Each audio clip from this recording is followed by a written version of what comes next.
الحمد لله رب العالمين والصلاة والسلام على سيد المرسلين وعلى آله وصحبه أجمعين أما بعد.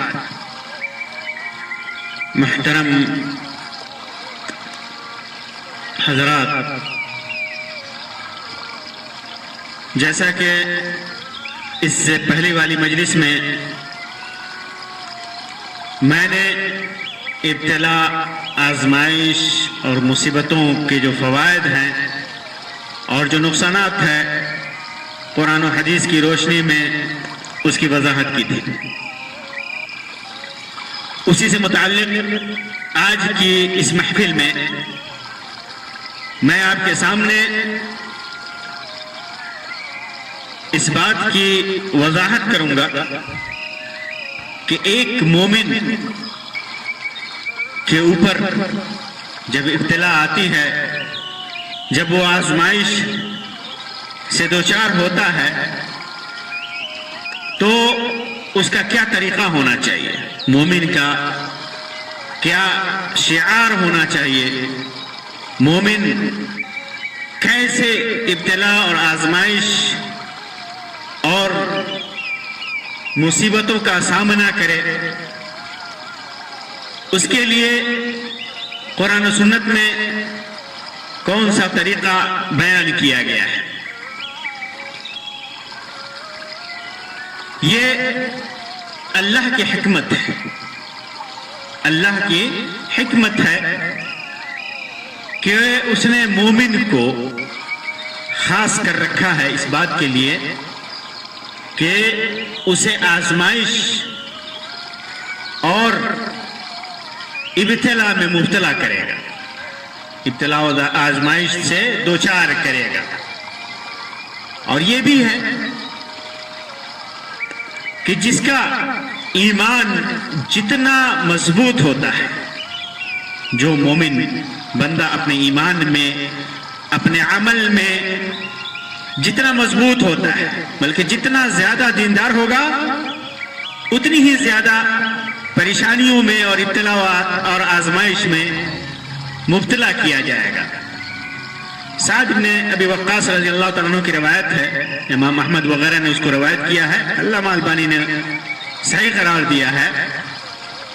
اور اسی معنی کی روایت فاطمہ بنت الیمان سے بھی مروی ہے رضی اللہ عنہم.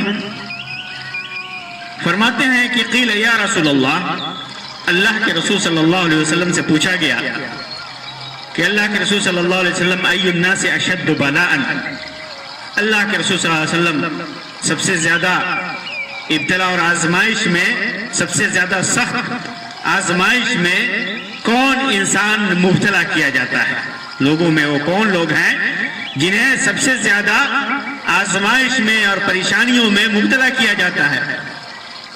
تو اللہ کے رسول صلی اللہ علیہ وسلم نے فرمایا الانبیاء ثم الصالحون ثم الامثل فالامثل. سب سے زیادہ ابتلا اور آزمائش میں، سب سے زیادہ پریشانیوں میں انبیاء کرام علیہم السلام مبتلا کیے جاتے ہیں. انبیاء پر جتنی مصیبتیں آئیں، جتنی پریشانیاں آئیں، عام لوگوں پر اتنی پریشانیاں کبھی نہیں آئیں. ثم الصالحون، پھر جو نیک لوگ ہیں ان کو آزمایا جاتا ہے، ان کے اوپر سخت پریشانیاں آتی ہیں، سخت آزمائشیں آتی ہیں.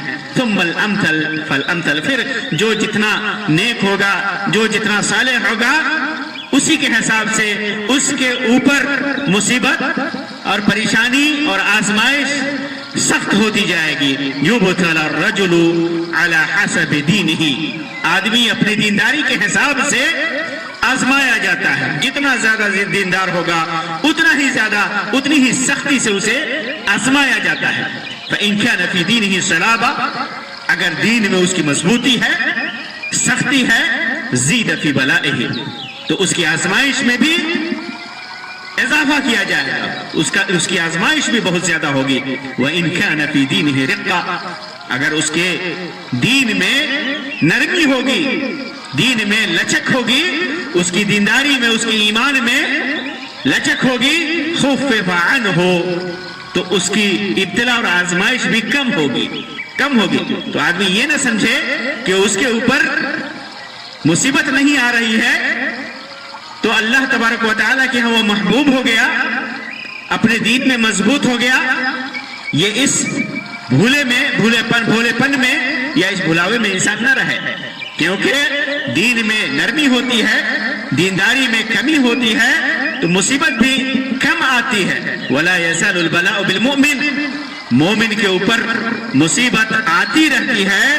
حَتَّى يَمْشِي عَلَى الْأَرْضِ, فائدہ بتایا مومن کے اوپر جب بلا اور آزمائش پریشانی جب آتی ہے تو حَتَّى يَمْشِي عَلَى الْأَرْضِ, ہمیشہ آتی رہتی ہے یہاں تک کہ وہ زمین پر چل رہا ہوتا ہے. وَلَيْسَ عَلَيْهِ خَطِيئَةٌ, اور اس کے ذمے کوئی گناہ نہیں ہوتا, اس کے اوپر کوئی گناہ کا بوجھ نہیں ہوتا. تو مومن کے اوپر جو جتنا ایمان میں مضبوط ہوگا اتنی ہی زیادہ اس کے اوپر مصیبت آتی رہے گی, ابتلا اور آزمائش آتی رہے گی. یہاں یہ بھی بتا دوں کہ ابتلا اور آزمائش مومن کے لیے ایک نعمت ہے. اسی وجہ سے وہب ابن منبہ رحمت اللہ علیہ فرماتے ہیں کہ آدمی فقیہ, پورے طور پر فقیہ اس وقت ہوتا ہے جب وہ بلا کو, مصیبت کو نعمت سمجھے اور آسانی کو, عیش و آرام کو مصیبت سمجھے. کیونکہ پریشانی والا آدمی, آزمایا ہوا آدمی نرمی کا انتظار کرتا ہے, اور جو عیش و عشرت میں ہوتا ہے, آرام میں ہوتا ہے, وہ مصیبت کا انتظار کرتا ہے. تو آدمی مکمل فقیہ اسی وقت ہوتا ہے, سمجھدار, جب وہ بلا کو, مصیبت کو نعمت سمجھے. یہی وجہ ہے کہ قیامت کے دن بھی جو دنیا میں عافیت میں رہے ہوں گے, جن کو نہیں آزمایا گیا ہوگا, جن کے اوپر کوئی مصیبت نہیں آئی ہوگی, تو قیامت کے دن وہ تمنا کریں گے کہ کاش میرے اوپر مصیبت آئی ہوتی, میرے اوپر مجھے آزمایا گیا ہوتا. اللہ کے رسول صلی اللہ علیہ وسلم نے ارشاد فرمایا, جیسا کہ امام ترمذی نے اس کو ذکر کیا ہے, علامہ البانی نے اس کو صحیح قرار دیا ہے. فرماتے ہیں کہ اللہ کے رسول صلی اللہ علیہ وسلم نے فرمایا, یود اہل العافیہ یوم القیامہ حین یعطى اہل البلاء الثواب, کہ اہل بلا, مصیبت اور جن کو آزمایا گیا, جن کے اوپر مصیبت آئی, وہ جب ان کو ثواب دیا جائے گا قیامت کے دن, ان کو بدلہ دیا جائے گا, ان کو اجر دیا جائے گا, ان کو وہ مقام و مرتبہ بہترین دیا جائے گا, تو جو دنیا میں اہل عافیت رہے ہیں, جو جن کو آزمایا نہیں گیا, جو کبھی مصیبت میں مبتلا نہیں ہوئے, بیماریوں میں مبتلا نہیں ہوئے, وہ یہ تمنا کریں گے کہ لو ان جلودہم, کہ کاش ان کا چمڑا, ان کا جسم کانت قردت فی الدنیا بالمقاریر, ان کی کھالیں دنیا میں قینچیوں سے کتری جاتی تاکہ وہ ثواب اور وہ فضل اور وہ احسان اور اللہ کی نعمت, اللہ کی رحمت انہیں قیامت کے دن ملتی. تو یہ ابتلا اور آزمائش ایک مومن کے لیے, جو صحیح معنوں میں مومن ہے, وہ بہت بڑی نعمت ہے, بہت بڑی نعمت ہے. اس کے بعد یہ جاننا ضروری ہے کہ ابتلا اور آزمائش صرف مصیبتوں کے ذریعے نہیں ہوتی. ایسا نہیں کہ آدمی بیمار ہو گیا تو مبتلا ہوا, آزمائش میں مبتلا کیا گیا, اولاد دے دیا گیا, اولاد یا گھر میں کسی کی موت ہو گئی تو مبتلا ہوا آزمائش میں, تجارت میں گھاٹا ہو جائے, نقصان ہو جائے تو یہ مصیبت ہے, سیلاب آ جائے یہ صرف یہی مصیبت نہیں, یہی ابتلا نہیں ہے, مصیبتیں ہی ابتلا نہیں ہے, آزمائش نہیں ہے, بلکہ صحت عافیت اور دھن دولت آل و اولاد, یہ سب آزمائش ہے, یہ سب ابتلا ہے, سب ابتلا ہے. ابتلا مبتلا آدمی ہوتا ہے, آزمائشوں میں مبتلا کیا جاتا ہے, خیر کے ذریعے بھی شر کے ذریعے بھی, جیسے اللہ تعالیٰ نے فرمایا وَنَبْلُوكُمْ بِالشَّرِّ وَالْخَيْرِ فِتْنَةً وَإِلَيْنَا تُرْجَعُونَ, ہم تمہیں برائی اور بھلائی دونوں سے آزمانے کے لیے جانچتے ہیں, اور ہماری طرف لوٹائے جاؤ گے، دونوں لوٹائے جائیں گے۔ جو شر کے ذریعے، برائی کے ذریعے جو آزمایا گیا اور جو بھلائی کے ذریعے آزمایا گیا، خیر کے ذریعے آزمایا گیا، دونوں اللہ تبارک و تعالیٰ کے ہاں دونوں کا حساب ہوگا۔ دونوں اللہ تبارک و تعالیٰ کے ہاں مر کر کے جائیں گے اور دونوں کا حساب و کتاب ہوگا۔ اب اس میں دیکھا جائے گا کہ دونوں نے اپنی ابتلا میں، اپنی آزمائش میں کون سا شیوا اختیار کیا، کس طریقے پہ دونوں رہے۔ دونوں نے اپنے ایمان کو بچایا، اپنے دین کو بچایا، یا دونوں نے دونوں کو ضائع کر دیا، اپنے دین کو اور ایمان کو۔ چنانچہ اگر کسی مومن بندے کو خیر اور بھلائی دے کر کے آزمایا جاتا ہے تو وہ اس خیر اور نعمت کو غنیمت جان کر کے اس کی قدر کرتا ہے، اور ان کے سلسلے میں، ان نعمتوں کے سلسلے میں اپنی ذمہ داریوں کو سمجھتا ہے۔ جیسے آدمی نے صحت دیا تو اس صحت کو آدمی غلط کاموں میں خرچ کر رہا ہے یا اچھے کاموں میں خرچ کر رہا ہے، اللہ کی عبادت میں خرچ کر رہا ہے، خدمت خلق میں خرچ کر جا رہا ہے، اللہ کے دین کی دعوت میں خرچ کر رہا ہے، اللہ کے دین کو لوگوں تک پہنچانے میں خرچ کر رہا ہے، یا کسی اور چیز میں خرچ کر رہا ہے۔ تو جو نعمت اللہ تبارک و تعالیٰ نے صحت کی دی ہے، مومن بندہ اس کو غنیمت سمجھتا ہے۔ اسی طرح اگر دولت دیا ہے اللہ تبارک و تعالیٰ نے تو اس کے اپنے اوپر، آل و اولاد کے اوپر، اور پھر حلال کام میں اللہ کے مخلوق کے لیے، اللہ کے حق کے لیے اسے خرچ کرتا ہے۔ اسی طرح آل و اولاد دیا ہے تو اللہ تبارک و تعالیٰ نے اگر اللہ اولاد کی نعمت سے سرفراز کر رکھا ہے تو اس اولاد کی نعمت کو اچھائی میں خرچ کرتا ہے، نیک بناتا ہے، اللہ اولاد کو اللہ کے دین کی خدمت میں لگاتا ہے۔ اسی طرح فرصت ہے، علم ہے، جتنی بھی نعمتیں اللہ تبارک و تعالیٰ نے دے رکھی ہیں، مومن بندہ اس کے لیے یہ آزمائش ہے، یہ آزمائش ہے۔ مومن بندہ اسے اچھائی میں استعمال کر کے کھرا اترتا ہے، یا پھر اس کو غلط انداز سے اس کو غنیمت نہیں سمجھتا اور برا بنتا ہے۔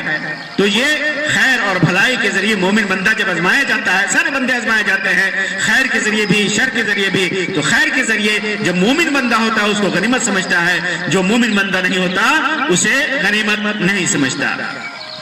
پھر جب مومن بندہ کافر یا منافق یا فاسق انسان جب مصیبتوں میں مبتلا ہوتا ہے تو وہ تو واویلا کرتا ہے، کبھی تقدیر کو گالی دے گا، کبھی کسی چیز کو گالی دے گا، کبھی واویلا کرے گا، چیخے گا، چلائے گا، اور لوگوں کے سامنے اپنی مجبوریوں کو غلط انداز میں پیش کرے گا۔ لیکن جب مومن بندہ شر کے ذریعے، مصیبت کے ذریعے، پریشانیوں کے ذریعے آزمایا جاتا ہے تو اسے اس کا شعار کیا ہونا چاہیے، یہ سمجھنے والی بات ہے، یہ سمجھنے والی بات ہے۔ آدمی آل و اولاد میں بھی مصیبت کے ذریعے مصیبت دے کر کے آزمایا جاتا ہے، دین کے اندر بھی مصیبت دے کر کے ایمان آدمی کا مضبوط ہوتا ہے، لوگ اس کے ایمان کی وجہ سے، اس کی دینداری کی وجہ سے اس کو ستاتے ہیں، اس کو پیٹتے ہیں، اس کو مارتے ہیں، اسے قتل کرتے ہیں۔ جتنا آدمی دیندار ہوتا ہے، جتنا زیادہ مضبوط ہوتا ہے اپنی دینداری میں، اتنی ہی زیادہ لوگ اسے ستاتے ہیں، اسے پریشان کرتے ہیں، اسے آزمایا جاتا ہے۔ تو اس سلسلے میں لوگوں کو کے اوپر جب مصیبت آتی ہے، جو آزمایا جاتا ہے، تو تین طرح کے لوگ ہوتے ہیں، تین طرح کے لوگ ہوتے ہیں۔ پہلی قسم ان لوگوں کی ہے جو خیر سے محروم ہوتے ہیں۔ جب ان کے اوپر مصیبت آتی ہے، جب ان کے اوپر پریشانی آتی ہے، بلا نازل ہوتی ہے، تو وہ گھٹیا پن کا اظہار کرتا ہے اور اللہ تبارک و تعالیٰ کے سلسلے میں برا گمان کرتا ہے، تقدیر کو گالی دیتا ہے، سوء ظن اس کے اندر ہوتا ہے، واویلا مچاتا ہے، ہائے توبہ مچاتا ہے، ہائے توبہ مچاتا ہے۔ تو ایسا انسان خیر سے محروم ہوتا ہے، ایسا انسان خیر سے محروم ہوتا ہے۔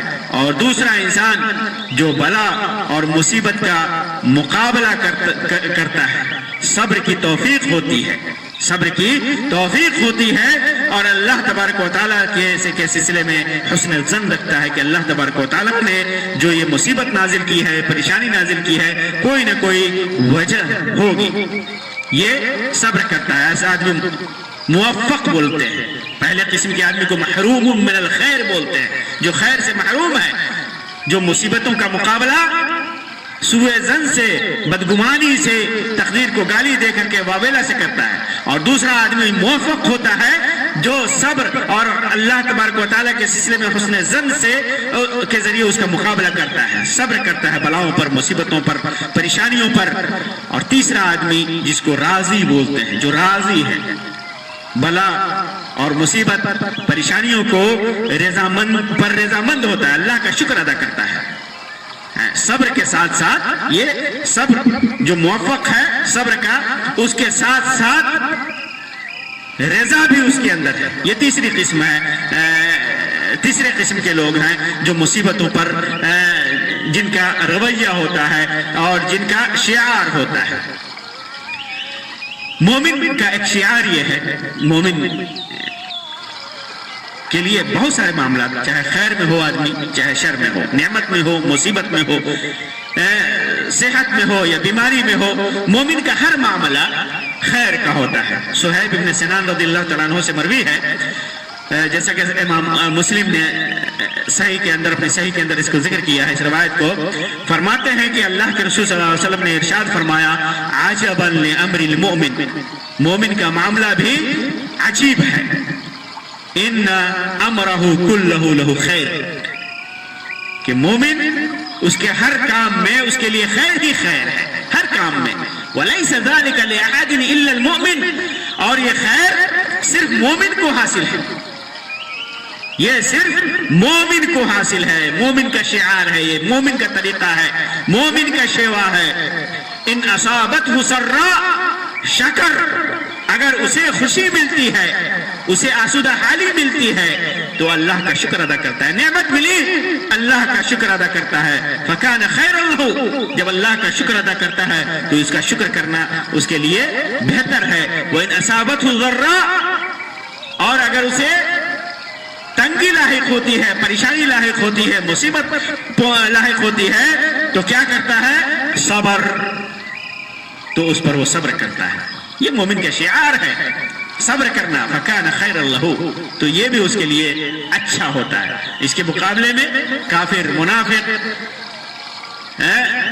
جب اسے اچھائی اور خیر دی جاتی ہے، جب اسے آسودہ حالی ملتی ہے تو پھر اس کے اندر وہ تکبر اور گھمنڈ کا شکار ہوتا ہے، گھمنڈ کا شکار ہوتا ہے.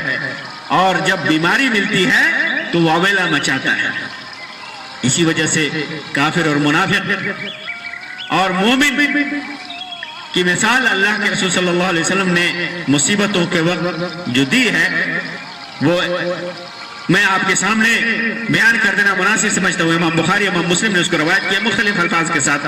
کعب بن مالک رضی اللہ تعالیٰ عنہ کی روایت میں فرماتے ہیں کہ اللہ کے رسول صلی اللہ علیہ وسلم فرمایا، مثل المؤمن کالخامۃ من الزرع، مومن کی مثال پودے کی سب سے پہلی نکلی ہوئی ہری شاخ جیسی ہے کہ تفیئها الريح مرة، ہوا اسے کبھی جھکا دیتی ہے، وتعدلها مرة، اور کبھی برابر کر دیتی ہے. ومثل المنافق، اور منافق کی مثال، اور ایک روایت میں کافر کی مثال، کالعرزة، صنوبر کے درخت جیسی ہے کہ لا تزال حتى يكون انجعافها مرة واحدة. وہ درخت سیدھا ہے، سیدھا کھڑا رہتا ہے. ہوا جب آتی ہے تو ایک دم تنا ہوا کھڑا رہتا ہے، اور آخر میں جب اللہ تبارک و تعالیٰ اسے تباہ و برباد کرنا چاہتا ہے تو ہوا کے ایک جھونکے ہی میں وہ درخت اکھڑ جاتا ہے. تو یہ مومن ہر حالت میں نرم ہوتا ہے. مصیبت آئے تو نرمی دکھاتا ہے، مصیبت نہ ہو، نعمتیں حاصل ہو تو نرمی دکھاتا ہے، بس ایمان کو مضبوط کرتا ہے. اور کافر ہر حالت میں، مصیبت کی حالت میں بھی اور عافیت کی حالت میں بھی اکڑا ہوا رہتا ہے. کافر اکڑا ہوا رہتا ہے، یہ فرق ہے. تو بندے کے اوپر جب مصیبت آئے، اور خاص طور سے مومن بندے کے اوپر جب مصیبت آئے تو اسے چند چیزوں کا خیال رکھنا چاہیے اور اس کا شعار ہونا چاہیے. اس کا طریقہ ہونا چاہیے، اس کا اسلوب ہونا چاہیے، اس کی زندگی جینے کا طریقہ ہونا چاہیے، ایمان اور اس کا یقین اور اعتماد جو ہونا چاہیے وہ میں آپ کے سامنے بیان کرتا ہوں۔ وہ یقین کر لے جب کوئی مصیبت آئے تو یقین کر لے کہ یہ اللہ تبارک و تعالیٰ کی طرف سے مصیبت ہے، جو مقدر تھا اللہ تبارک و تعالیٰ نے کہ ہاں اللہ کے علم میں جو اللہ نے لکھ رکھا تھا، جو مقدر تھا، اس سے راہ فرار نہیں، وہ تو آنی ہی ہے۔ اسی وجہ سے محمد جب مصیبت آئے تو پھر اس یقین کے ساتھ اس مصیبت کا مقابلہ کرے۔ دوسرا شعار مومن کا یہ ہونا چاہیے کہ شریعت کا التزام کرے، مصیبت کے وقت بھی شرعی امور کا لحاظ کرے، عقیدہ توحید کو بچائے، شرک سے دور رہے، بدعت و خرافات سے دور رہے، اللہ کے امر کی مخالفت نہ کرے، زمانے کو گالی نہ دے، اپنے کو حقیر اور کمتر نہ سمجھے، اپنے دین کو اور ایمان کو کمتر نہ سمجھے۔ دوسرا شعار مومن کا یہ ہونا چاہیے، تیسرا شعار کہ جو اسباب ہیں، منافع نفع بخش اسباب ہیں، جو فائدہ مند اسباب ہیں، اس کو اختیار کریں۔ جیسے بیماری ہے تو شریعت کے دائرے میں رہ کر علاج کرائے، ادھر ادھر رہ جائے، غیر شرعی کام کرنے والے، جھاڑ پھونک کرنے والے اوجھا کے پاس تعویذ گنڈے کے چکر میں نہ جائے، اس کے چکر میں نہ پڑے، تنگ دستی ہے تو محنت کرے، اللہ پر توکل کرے، ہر حال میں صبر و ثبات سے کام لے، صحیح طریقے سے علاج کرے، اور جو بھی مناسب طریقہ ہے اس کو اختیار کرے جو شریعت کے دائرے میں ہو، غیر شرعی طریقہ نہ اختیار کرے۔ یہی مومن کا شیوا ہوتا ہے، یہی مومن کا شعار ہوتا ہے۔ چوتھا مومن کا طریقہ، مومن کا شعار یہ ہوتا ہے کہ اللہ تبارک و تعالیٰ سے استغفار کرتا ہے اور توبہ کرتا ہے جو گناہ اس نے کیا ہے، اور کہے کہ اللہ جو جانستگی میں اور نادانستگی میں، جانتے بوجھتے یا غیر جانتے بوجھتے جو بھی گناہ ہو گیا، اللہ تبارک و تعالیٰ اسے معاف کر دے، اسے توبہ کرے، استغفار کرے۔ یہ مومن کا شیوا ہوتا ہے مصیبت کے وقت، پریشانی کے وقت، آزمائش کے وقت۔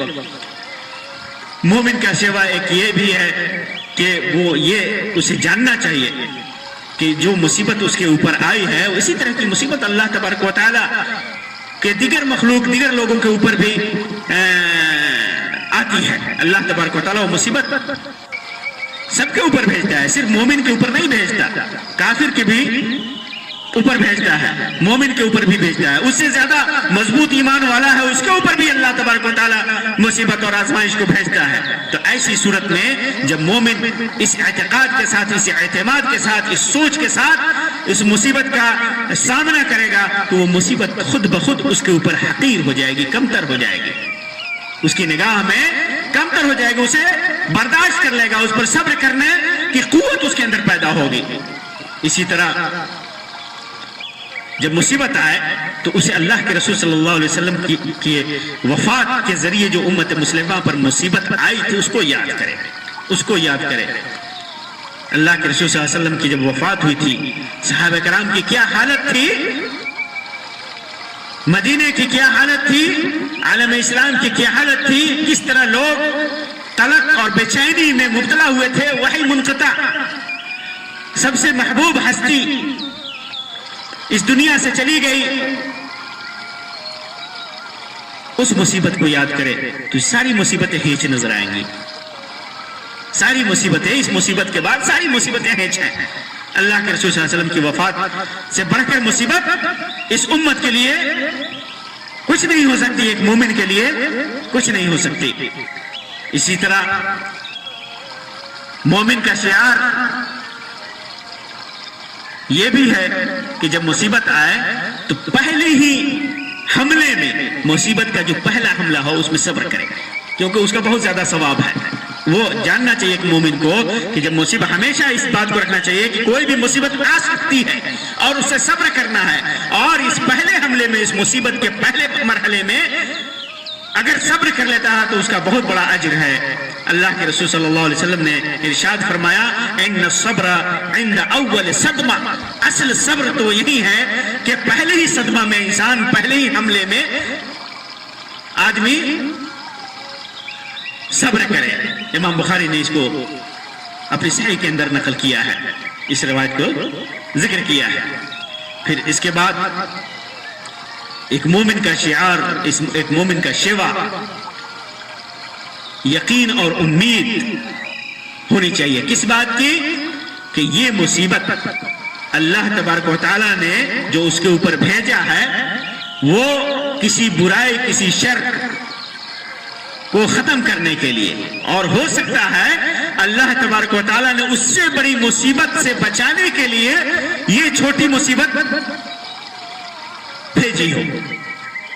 کوئی بڑی مصیبت آنے والی ہو, بڑی آزمائش میں مبتلا ہونے والا ہو, اللہ تبارک و تعالیٰ اپنی رحمت سے یہ چاہتا ہو, اپنا کرم اپنے اس بندے کے اوپر کرنا چاہتا ہو کہ چھوٹی مصیبت بھیج کر کے دوسری مصیبت کو, بڑی مصیبت کو ٹال دے.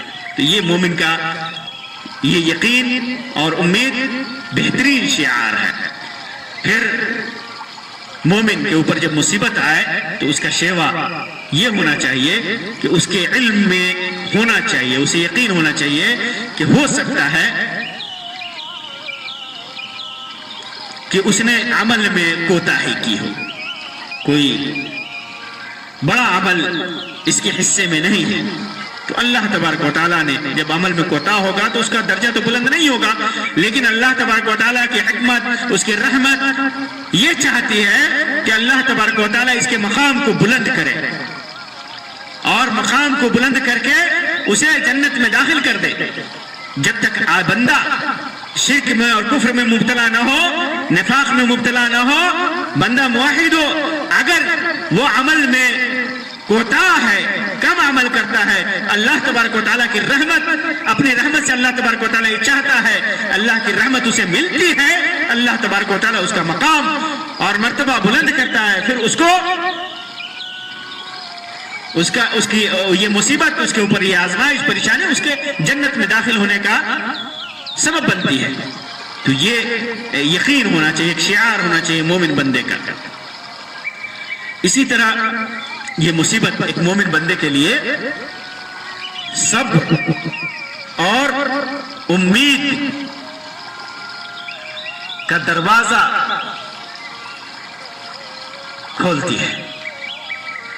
عبادت کے دروازوں میں سے ہے صبر اور رجا, امید اللہ تبارک و تعالیٰ سے, یہ عبادت کے دروازوں میں سے ہے. صبر کرے آدمی, اللہ سے امید لگائے, اور